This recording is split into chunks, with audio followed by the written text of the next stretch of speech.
बिस्मिल्लाहिर्रहमानिर्रहीम। अस्सलाम वालेकुम viewers, welcome to math studies. Last video में आपके साथ डिस्कस किया कि मैट्रिक्स क्या होता है, फिर हमने उसकी मैट्रिक्स की कुछ टाइप्स की, जिसमें हमने square matrix, rectangular matrix, diagonal matrix और स्केलर आइडेंटिटी और नल मैट्रिक्स को डिस्कस किया। अब कुछ मज़ीद मैट्रिक्स की कुछ टाइप्स हैं, वो डिस्कस करने के बाद मैं आपके साथ एक्सरसाइज के कुछ क्वेश्चंस वो आपके साथ सॉल्व करूंगा।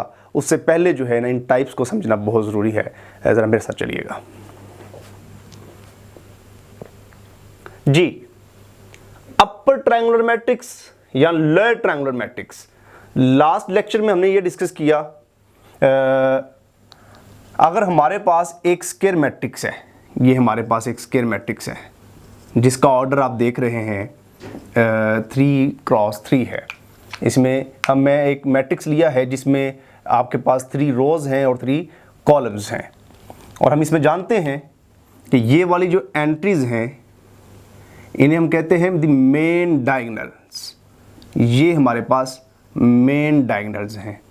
इसको आप सिंपली ऐसे ले लें, अपर ट्रायंगुलर को आप ऐसा कह लें, जब मेन डायगोनल से नीचे जितने भी एलिमेंट्स हैं वो ज़ीरो हो जाएं। मेन डायगोनल से नीचे जितने भी एलिमेंट्स हैं अगर वो ज़ीरो हो जाते हैं उसे हम कहते हैं ये अपर ट्रायंगुलर मैट्रिक्स है। अगर मेन डायगोनल से ऊपर वाले एलिमेंट्स ज़ीरो हो जाते हैं, शर्त यह है कि ये मैट्रिक्स स्क्वायर हो, तो ऊपर वाले जितने भी एलिमेंट ज़ीरो होंगे मेन डायगोनल से, वो लोअर ट्रायंगुलर बनाएगा। कैसे? अगर मैं बात करूं इसकी, ये देखिएगा, ये मेन डायगोनल था, तो आप देख रहे हैं इसे ऊपर जो है वो ज़ीरो बन रहा है, इसे हम कहेंगे ये लोअर ट्रायंगुलर है। ये वो नीचे एक ट्रायंगल बन रही है एक आपके, और मेन डायगोनल से आप देख सकते हैं कि नीचे एलिमेंट ज़ीरो हैं, इसे हम अपर ट्रायंगुलर कहते हैं। तो एक बात याद रखिएगा, जो मैट्रिक्स अपर ट्रायंगुलर भी हो या लोअर ट्रायंगुलर भी हो, उसे हम सिंपली ट्रायंगुलर मैट्रिक्स भी कह सकते हैं। सिंपल हम एक वर्ड यूज करते हैं, द ट्रायंगुलर मैट्रिक्स, चाहे वो अपर है चाहे वो लोअर है। अगर मैं एक एग्जांपल दूं, हमने जो लास्ट टाइम एक मैट्रिक्स किया जिसे हमने कहा था जी 1 0 0 0 2 0, ये मेरे पास एक मैट्रिक्स है। आप देख सकते हैं कि ये मेन डायगोनल में ये एक डायगोनल मैट्रिक्स बना रहा है, क्योंकि इसके ऊपर भी ज़ीरो है मेन डायगोनल से, नीचे भी एलिमेंट ज़ीरो हैं। इसे आप अपर ट्रायंगुलर भी कह सकते हैं और लोअर ट्रायंगुलर भी कह सकते हैं। ये एक ट्रायंगुलर मैट्रिक्स है, ठीक है। तो इस तरह से हम मैट्रिक्स की पहचान कर सकते हैं। इसके बाद नेक्स्ट जितनी भी डेफिनेशंस हैं उसको समझने के लिए हमें मल्टीप्लिकेशन, इसकी जो अलजबरा है मैट्रिसेस का, वो समझना बहुत ज़रूरी है। एडिशन सब्ट्रैक्शन तो सभी कर लेते हैं, मल्टीप्लिकेशन अगर आप समझ लेते हैं तो बाकी की डेफिनेशन जो है वो हमारे लिए ईजी हो जाती है जी। अगर मेरे पास एक मैट्रिक्स है जिसका आप ऑर्डर ले लें m क्रॉस l है, और एक मैट्रिक्स B है जिसका मैं ऑर्डर ले रहा हूं l क्रॉस n, तो याद रखिएगा A B तब ही पॉसिबल हैं अगर A के कॉलम्स और B की रोज के जो तादाद है उनकी सेम हो जाए। जब फर्स्ट जब आप मल्टीप्लाई कर रहे हैं B के साथ, अगर उसके कॉलम की तादाद और सेकंड की रो की तादाद अगर सेम हो जाती है, देन ए बी की मल्टीप्लिकेशन पॉसिबल होगी।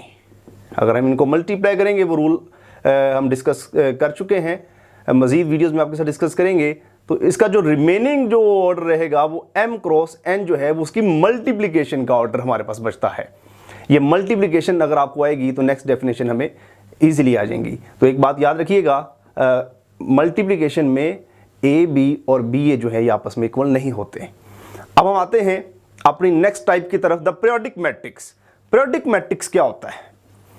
ऐसा मैट्रिक्स, अब इनके लिए कंडीशन ये है कि ये मैट्रिक्स स्क्वायर हों, इनमें रोज और कॉलम की तादाद सेम होनी चाहिए। हमारे पास एक स्क्वायर मैट्रिक्स है ए, मैं ए को कहूंगा ये पीरियोडिक मैट्रिक्स है। कब? अगर मैं a की पावर लूं k प्लस 1 को आपने लीव कर देना है। यहां पे हो सकता है कि a की पावर, ये k की जगह 3 आ जाए। 3 मीन ए की पावर 4, यानी मैट्रिक्स ए को हम 4 टाइम्स आपस में मल्टीप्लाई करते हैं और आंसर आ जाता है वही मैट्रिक्स, तो हम कहते हैं ये मैट्रिक्स पीरियोडिक मैट्रिक्स है। अब के जो भी इंटीजर होगा वो एक पॉजिटिव और लीस्ट पॉजिटिव इंटीजर होना चाहिए। इसका जरा मतलब समझिएगा। अगर मैं देखता हूं मेरे पास ए की पावर 3 जो है वो ए आ जाती है, तो इसका मतलब ये हुआ मैं इसको लिख सकता हूं A square plus 1 is equal to A. तो इसे मैं कहूंगा कि ये वाला जो मैट्रिक्स ए है ये पीरियोडिक मैट्रिक्स है ऑफ पीरियड 2, यानी कि जो भी के होगा वो एक लीस्ट पॉजिटिव इंटीजर होना चाहिए, तो 2 इसका पीरियड होगा। हम कहेंगे ये ए जो है एक पीरियोडिक मैट्रिक्स है पीरियड के का, के यहां पे 2 है। अब यहां पे एक वर्ड यूज किया है the least positive integer. What does it mean? अगर ए की 2 के साथ आ रहा है, अगर मैं देखता हूं ए की पावर 7 के साथ भी ए आ जाता है, तो आप कहेंगे सर इसको हम ए की पावर 6 करके लिख सकते हैं, ए 6 plus 1 is equal to A. तो अब दोनों में लीस्ट कौन सा है? 2 सबसे लीस्ट है, तो के हम लेंगे जो लीस्ट है, सबसे जो लीस्ट आ रहा है आप वो पीरियड लेंगे, तो यहां पर 2 जो है वो इसका पीरियड कहलाएगा। तो जिस पावर पे लीस्ट पावर पे वही मैट्रिक्स आ जाता है वो पीरियोडिक मैट्रिक्स कहलाता है ऑफ पीरियड के। तो इस तरह से कोई भी एक मैट्रिक्स देगा, जस्ट मल्टीप्लिकेशन इसमें करनी है और हम उसकी पीरियड को चेक कर सकते हैं। अडेम्पोटेंट मैट्रिक्स, अडेम्पोटेंट मैट्रिक्स क्या होता है? ये एक ग्रुप से भी एक ये कंसेप्ट लिया गया है। ग्रुप में भी एक किसी भी एलिमेंट को हम कहते हैं ये अडेम्पोटेंट एलिमेंट है। अगर उस एलिमेंट का स्क्वायर वही मैट्रिक्स आए, तो उसे वही एलिमेंट आए, तो हम कहते हैं ये एक अडेम्पोटेंट एलिमेंट है। तो ग्रुप में 1 ही एक ऐसा एलिमेंट होता है जिसका स्क्वायर 1 आता है, सो 1 को हम अडेम्पोटेंट एलिमेंट कहते हैं। तो मैट्रिक्स अडेम्पोटेंट क्या होता है? ऐसा मैट्रिक्स, शर्त है ये स्क्वायर हो, ऐसा मैट्रिक्स जिसका स्क्वायर वही मैट्रिक्स आ जाए, यानी कि स्क्वायर जो है वही मैट्रिक्स आ जाए, तो उसे हम अडेम्पोटेंट मैट्रिक्स कहेंगे। क्लियर? ये हमारे पास, ये जस्ट आपके पास एक मैट्रिक्स देगा, हम उनको मल्टीप्लाई करेंगे, अगर उसका स्क्वायर वही मैट्रिक्स आ जाता है देन हम उसे अडेम्पोटेंट मैट्रिक्स कहेंगे। जी, निलपोटेंट मैट्रिक्स। निलपोटेंट क्या है? अगर मेरे पास एक मैट्रिक्स है स्क्वायर मैट्रिक्स, मैं ए को 2a के साथ ही मल्टीप्लाई करता हूं, ए का स्क्वायर देखते नल मैट्रिक्स आ जाता है, तो हम कहेंगे ए जो है निलपोटेंट मैट्रिक्स है ऑफ इंडेक्स 2, यानी कि 2 पावर से नल आ रहा है, सो इसका इंडेक्स 2 है। अगर ए की पावर 5 से नल मैट्रिक्स आता है तो हम कहेंगे 5 जो है इसका इंडेक्स है, यानी जिस पावर से नल मैट्रिक्स आ रहा है, यानी एक मैट्रिक्स दिया हुआ स्क्वायर, हम उनको आपस में मल्टीप्लाई करेंगे। अगर 4 टाइम मल्टीप्लाई करने से नल आ रहा है तो हम कहेंगे ये एक नल मैट्रिक्स है ऑफ निलपोटेंसी ऑफ इंडेक्स 4, 5, 6 जितना भी है। सो एक मैट्रिक्स देगा, जस्ट आपको इसकी मल्टीप्लिकेशन करनी है तो हम उसकी निलपोटेंसी चेक कर सकते हैं। Involutory matrix.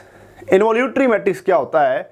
इसमें भी आपको एक मैट्रिक्स देगा जो स्क्वायर होगा, अगर उसको मल्टीप्लाई करने से ए का स्क्वायर अगर ए आता था तो वो अडेम्पोटेंट कहलाता था।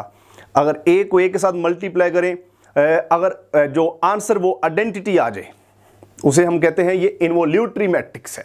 जस्ट एक मैट्रिक्स देगा, मल्टीप्लाई करें, अगर आइडेंटिटी आ जाए तो वो हमारे पास इन्वोल्यूटरी मैट्रिक्स बन जाएगा। The symmetric matrix. Symmetric matrix और स्क्यू सिमेट्रिक से पहले 2 बातें समझ लें। एक है हमारे पास ट्रांसपोज क्या होता है। देखें, हमारे पास एक मैट्रिक्स अगर दिया हुआ है, ये वाला, ये इसकी रोज हैं, ठीक है। जब आप इसकी रोज को कॉलम्स में कन्वर्ट कर देंगे और कॉलम्स को रोज में, तो वो उसका ट्रांसपोज कहलाता है। आप इसको बी ट्रांसपोज के साथ लिखेंगे। ट्रांसपोज का कंसेप्ट तो हमें मालूम है। रियल मैट्रिक्स क्या होता है? लास्ट टाइम मैट्रिक्स की डेफिनेशन में आपके साथ एक फील्ड को डिस्कस किया था और ये बताया था कि फील्ड जो है वो रियल भी हो सकता है, कॉम्प्लेक्स भी हो सकता है। अगर मैं किसी मैट्रिक्स में जो एंट्रीज हैं मैट्रिक्स की वो तमाम की तमाम रियल एंट्रीज लूँगा, देन वो मैट्रिक्स जो है वो रियल मैट्रिक्स कहलाता है। अगर मैट्रिक्स में अगर मैं एक भी एलिमेंट कॉम्प्लेक्स ले लेता हूं, सो ऐसा मैट्रिक्स जो है कॉम्प्लेक्स मैट्रिक्स कहलाएगा, यानी कि जिसकी एंट्रीज जो हैं वो कॉम्प्लेक्स आ जाएं, आयोटा में आ जाए, उसे आप कॉम्प्लेक्स मैट्रिक्स भी कह सकते हैं। वैसे तो every real is complex, real को आप कॉम्प्लेक्स मैट्रिक्स भी कह सकते हैं, लेकिन खसूसन जिसमें आयोटा आ जाए वो खास तौर पे कॉम्प्लेक्स होगा, रियल नहीं होगा, because every real is complex but every complex is not real. जी, अब ये सिमेट्रिक मैट्रिक्स क्या है? जस्ट इसमें आपको एक मैट्रिक्स देगा, स्केयर है, शर्त इसके ऊपर कंडीशन जो है वो स्केयर है। अगर हम उस मैट्रिक्स का ट्रांसपोज लें और ट्रांसपोज लेने से वही मैट्रिक्स आ जाए, सो उस मैट्रिक्स को हम कहते हैं ये एक सिमेट्रिक मैट्रिक्स है। अगर ट्रांसपोज लेने से नेगेटिव मैट्रिक्स के साथ आ जाता है, नेगेटिव मैट्रिक्स बन जाता है। एक डेफिनेशन और समझ लें, नेगेटिव मैट्रिक्स, जब उस मैट्रिक्स के साथ नेगेटिव साइन आ जाए उसे हम नेगेटिव मैट्रिक्स कहते हैं। तो अगर वो नेगेटिव मैट्रिक्स के साथ आ जाए उसे हम स्क्यू सिमेट्रिक कहते हैं। हर्मिशियन मैट्रिक्स, जैसे कि हमने कॉम्प्लेक्स नंबर में किया, हमारे पास एक कॉम्प्लेक्स नंबर है 1 प्लस आयोटा, मैं इसका कॉन्जुगेट लेता हूं, 1 माइनस आयोटा आया, सो ये इसका कॉन्जुगेट है। सो ऐसे मैट्रिक्स में जो एंट्रीज होती हैं वो कॉम्प्लेक्स होती हैं। तो सबसे पहले ऐसे मैट्रिक्स का हम कॉन्जुगेट लेते हैं, कॉन्जुगेट लेकर इनके आप आयोटा के साइन चेंज कर दें, रियल के नहीं होते इसमें, सिर्फ जो है वो कॉम्प्लेक्स नंबर के होते हैं। सो ये हमारे पास इसका कॉन्जुगेट आ गया। अगर किसी मैट्रिक्स का, कॉम्प्लेक्स मैट्रिक्स का कॉन्जुगेट लेने के बाद ट्रांसपोज लिया जाए और अगर वो वही मैट्रिक्स दे, उसे हम कहते हैं ये एक हर्मिशियन मैट्रिक्स है। अगर नेगेटिव के साथ दे दे उसे हम कहते हैं ये स्क्यू हर्मिशियन है।